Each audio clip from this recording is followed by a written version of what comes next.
Hello folks, hope you're doing well. Welcome back to another One Piece review. This time we're covering manga chapter 1184.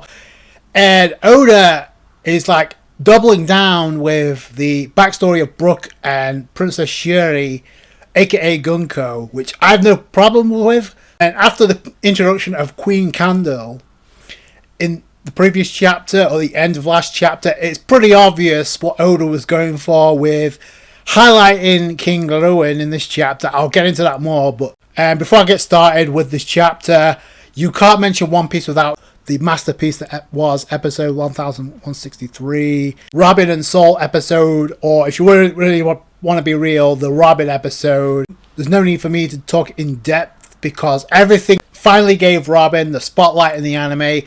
In my opinion, it's easy to say it's the episode of the year because it's now One Piece is on a seasonal format, but not only is this the best episode of Elbaf, bar none, and I don't think anything else will come close. But just because of how everything was laid out, the chapter itself was great. Like, there's very little chapters that will come close to that. Even if looking back at it now, it was a clear rush job by Oda to get to this plot point.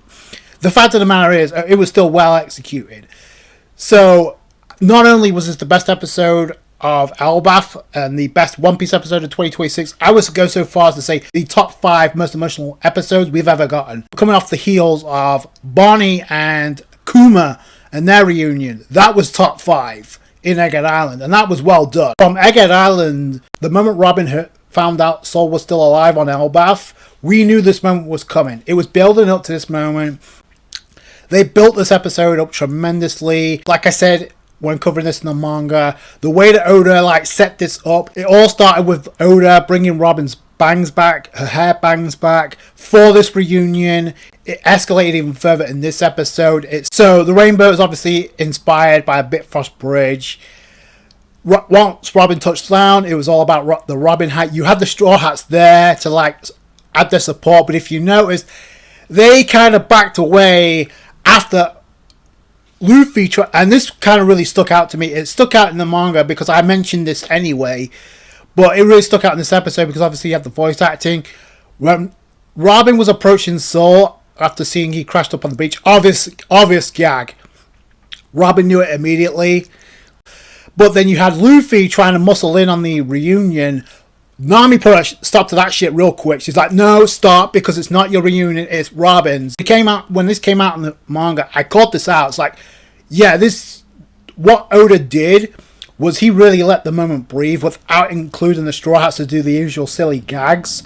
They left that to the side, and if you noticed, Oda waited until the very end of this reunion to actually get the Straw Hats interaction.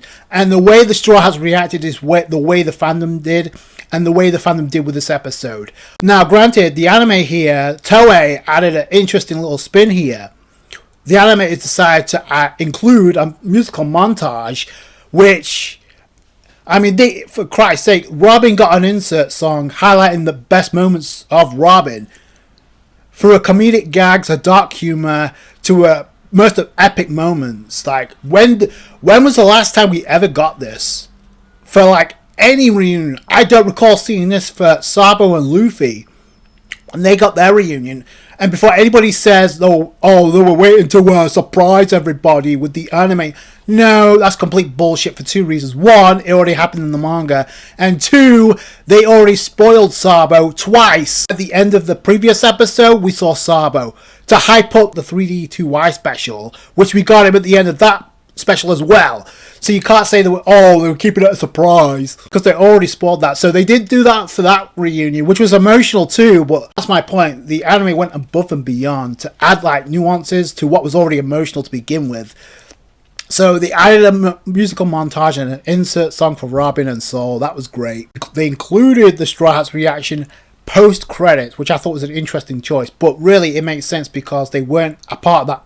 They weren't the vocal point of that reunion. It was Saul and Robin. So I like that they left that moment to breathe, and they had the Straw Hats reaction by the end. Straw Hats minus Zoro, Jinbei, and Luffy was how the One Piece fandom felt after this reunion, manga and now anime. And like I said, you can make a case for this being top 5 as far as being emotional. I would not argue. I think this is not only is it emotional, it's actually one of the better episodes they've ever done. from the moment that Robin found out that Saul was alive, I said it multiple times, like Elbaf was going to be Robin's kind of arc, like, and now you can even make a even bigger case for this being Brook, maybe Brook's arc in Elbaf, because we transitioned from what was Robin getting the spotlight to now Brook getting the spotlight. But speaking of which, we get into the cover page and a cover request, and we got Brook, coincidentally enough, group of jellyfish, 2 major Easter eggs here. This is a cover request. The first of which is Brook being electrocuted, gives off Nami vibes, big time.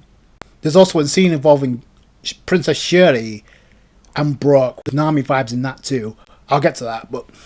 And the other Easter egg, which is clear as day, is the eyes matching Emu being attached to these jellyfish. It is a cover request. There's not much you can take away from it, but I did find that was interesting that somebody made that suggestion to Oda. Speaking of Nami and Nami vibes, we start off the chapter with Princess Shuri, aka Gunko. 7 years go by, so she's at the age of 14 now. And boy, oh boy, I have to say, like, now that Oda takes off the headdressing or the headgear that was covering Gunko during the God Valley incident, here, even at the age of 14, she screams out Nami. I'm sorry, like, I mean, obviously we know there's not a connection between the two, but you can make a case after this scene and mistake it for Nami. Also, if you notice, Gunko, and I don't know if this was present in the previous chapter, I think it was, but I may have missed it.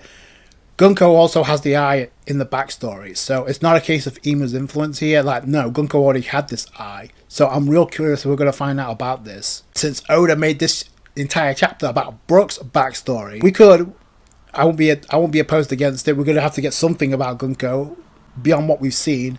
You got an army of men trying to win Shuri's heart and try and marry her. That wasn't going to happen because apparently she's still got a thing for Brook even at this age. And following this, you got Princess Shuri not only looking adorable, but she's acting adorable. But she's got the same expression Nami did after the Lego block phase of this arc went down in the anime. It's the same facial expression with the tongue out. Very cute. Then she pulls up a heart symbol. I've grown strong and I've grown prettier, trying to gain Brook's approval, and he does admit that, but then Princess Shuri takes it one step too far here and says maybe my chest will go boing boing someday. I'm like, whoa, that's too soon for that. Inappropriate at this stage. But then Brook goes up to 2 other girls saying, can I see your panties? So there's the gag right there, and it leads to Brook getting kicked by Princess Shuri. So there you go with the Nami vibes, because as soon as Brook says that in the present, what happens? Nami's right there on cue to kick the hell out of Brook, although Brook really hasn't said that since Gunko's been introduced, so I will give him props for self-restraint. Princess Shuri admiring the songs of Brook, but this is really about diving in depth into Brook's backstory, which I did not expect. This really triggers something for Brook. This triggers a response from Brook. His Majesty says the same thing, so we actually get some characterization from the king, not just like Prince. It's not about Queen Candel in this chapter. It kind of is, but it also highlights King Ruwen in a positive light, honestly. Well, Brook may admire him, but it doesn't stop him from going around saying he wants to marry Queen Candel right in front of him without... Now, granted, Brook may not notice, but like that's not something you casually say out loud to somebody you admire. Brook goes on further to say, I owe them a great debt because they both ended up saving him from as a child. Go further into Brook's backstory. At the age of 11, so only 3 years younger than what Princess Shuri is at this stage of the backstory. So now he's dropping on other kids that are practicing music because he's obviously infatuated with music. The way it looks to me, it seems like he's an orphan here, playing music for his parents and his brother, which that was kind of like out of left field that Oda did that. Like, they added more layers to Brook as if he needs it, but this was actually cool. That Oda's acknowledging that Brook, no, he had his parents too, and he had a little brother, but because we don't get to see them, or we may not get to see them, it gets off the vibe that Brook is an orphan on Esperia, looking at other kids playing music, and would love an opportunity for that. He does get that opportunity, but he goes through hell before he gets introduced to King Ruwen. Because he's in a scrapyard, he's not even playing the actual violin. He's like it's a bottle with metal wires and shit. You can make a case because we saw Robin at the beginning of the previous episode being chased off, being ostracized because of the government spreading lies about her offing the scars of O'Hara. So now we know why she had a bounty on her head. Brook kind of gets similar treatment here, but obviously he's poor and he's not upper class like what we see now. So Brook really had it rough too. He gets chased off. He goes into a scrapyard. Music catches the attention of King Ruwen, and obviously he's completely different to what we see now. It's the classic case you can't judge a book by its cover, and in my opinion, Oda needed to do this during the introduction of Queen Candel and the obvious trope that was King Ruwen up until this point. So Oda needed to do this. So this is why we got more insight into King Ruwen more than we did Queen Candel, which we may learn more about that anyway. So Brook gets introduced to King Ruwen, or at this stage, Prince Ruwen. Comedically kind of says, "Oh, are you a fan of my music?" King Ruwen responds, "Yeah, maybe I am." So Oda's portraying King Ruwen as somewhat, or Prince Ruwen at this point, as kind of a father figure to Brook at this stage. It kind of mentions, "Oh, he's 21. Brook comedically responds, "Oh, got an old face. Seems like you've had it rough too." So that was kind of funny. Again, it's calling out the trope here, because at first seen we know where Oda is taking inspiration from. So apparently Brook is not only good at music, but he's also kind of good at cooking, because he's able to feed King Ruwen at the scrapyard. Now granted, he did it by capturing frogs and adding curry powder to it, so that obviously that's all it took. But somehow it reminds King Ruwen of his current life with Queen Candel and what looks to be a butler. I don't know. Well, again, more Nami vibes, especially with the crown. Clearly this hits Prince Ruwen hard, because he's tearing up and Brook is like calling it out. So, wow, you like it that much? You're tearing up. Brook is not trying to cut him out of money like most people would. It's hilarious that like Ruwen has like 2 bottles of alcohol, and one looks to be whiskey and the other looks to be, I don't know, maybe sake or wine. Either way, that's not probably something you should be pulling out in front of an 11-year-old, considering we see Brook with one of the bottles. So I don't know if he's drinking alcohol at that age, or if that's just like, I hope it's soda. Speaking of Robin vibes, we go back to Esperia in this, even further in this backstory. We see the Marines and they're picking up violins. Makes sense. Now I have questions though being tortured here, so this is giving more elements, more depth into Brook's backstory. So if you couldn't get any more emotional from what we've seen already, Oda's like, here you go. Apparently Brook had some powder on him, but he's making it off like it was curry powder. This leads to Candel and Ruwen showing up to bail Brook out to save him. So that was kind of cool. But this is the way Brook gets introduced to both of them. Again, look at King Ruwen, the way he's reacting towards Brook. His relief, you're alive. It was all about saving Brook, more so than what secrets he may have shared. Both of them attacked, which I liked. It wasn't just one or the other. Both of them attacked. But it kind of leads to Ruwen being scolded by Candel's like, please be wary of the position you're in. But Brook didn't know he was a prince all along.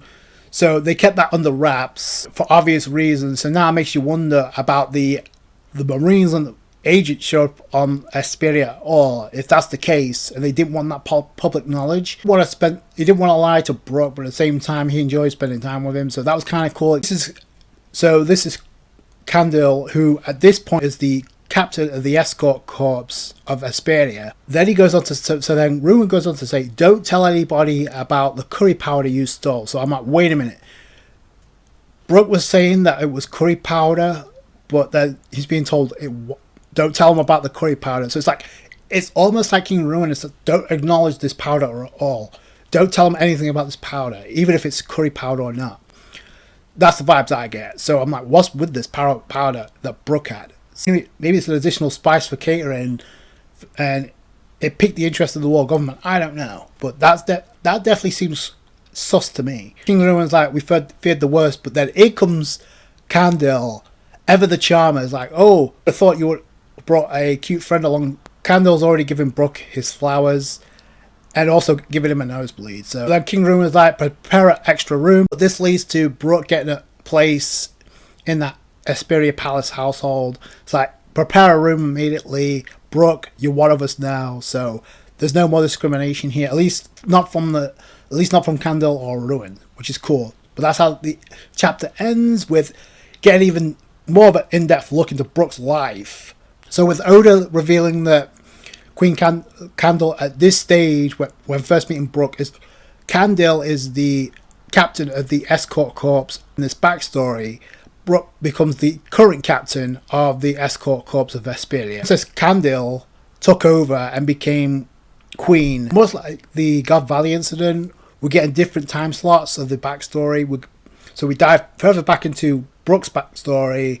So I imagine we're going to get the birth of Princess Shuri and then Brook being there, because that's going to lead to the decision that Brook makes back in the present on Elbaf. Like, what do you want? Like Jinbei told Brook, what do you want to do? Do we take her out or do we save her? We can't do anything without your discretion. So we know where that's going, but this adds more layers here. Because of that, I'm kind of shocked that Oda's going in this direction. Like I said this in my last review, I'm real shocked that Oda's taking this approach because A, we just got done with a previous backstory, the longest backstory and one of the most epic, with God Valley being sprinkled into King Harold's backstory. Now we're getting Brook's backstory told with the connection of not only Princess Shuri's interactions, but also Queen Candel, and now King Ruwen. And like I said at the beginning, when you look at everything in this chapter, when you look at how people reacted from the previous chapter with the introduction of Queen Candel and when they saw King Ruwen, what's the first thing that comes to mind? Oda's adopted a trope that's done to death in anime. So here Oda gave us definitely a better insight into King Ruwen's character, which is the old cliche goes, don't judge a book by its cover, but up until then, you can't really help but judge a book by its cover, because, I mean, there really isn't a saving grace for this trope, so of course people are going to have to assume things, but I'm glad Oda's taking that and playing with our expectations here, and King Ruwen, obviously, is a positive influence on Brook's life. Queen Candel, obviously, is going to be a positive influence on Brook's life. Whatever happens to Princess Shuri remains to be seen, but as I mentioned earlier, I don't know if it was like prevalent in the previous chapter, but clearly we see at the age of 14, Princess Shuri has the two different eyes in this stage, so that's not emo influence, at least not yet. I hope we get more in-depth look into Queen Candel before whatever happens as far as like the conflict of interest, as far as like whatever happens to Princess Shuri, because that's definitely an eye catcher, but I kind of want to see more from Queen Candel as far as personality wise. Clearly we know she's strong based off what Brook said in the previous chapter. She's strong. I hope we get to see that, how strong she actually is, because Brook took care of the Marang gang in the previous chapter, so we didn't really get to see what Queen Candel can do, although I imagine she's Queen of Esperia for a reason. I kind of want to see what Princess Shuri can do, considering she thinks she's strong at the age of 14, which I don't doubt, considering what we see on the present. And I want to see if she has a devil fruit, more importantly. So maybe that has something to do with the eye. I don't know. Let me know what you guys think down below. Definitely a great chapter, following what was a phenomenal episode in the anime. If you have not seen it yet, I highly recommend you do. Episode of the year, although that's not really saying much considering it's like on a seasonal format, but you get where I'm going. Definitely an amazing episode. Going to be a tough act to follow, and I don't think they will. Or we'll have to wait and see. As far as like an emotional standpoint, nothing's going to come close. So that's going to do it for you guys. Thank you so much for watching. You guys know the drill. If you enjoyed this review, hit the thumbs up. I appreciate that. I appreciate you guys' support. Take it easy, guys.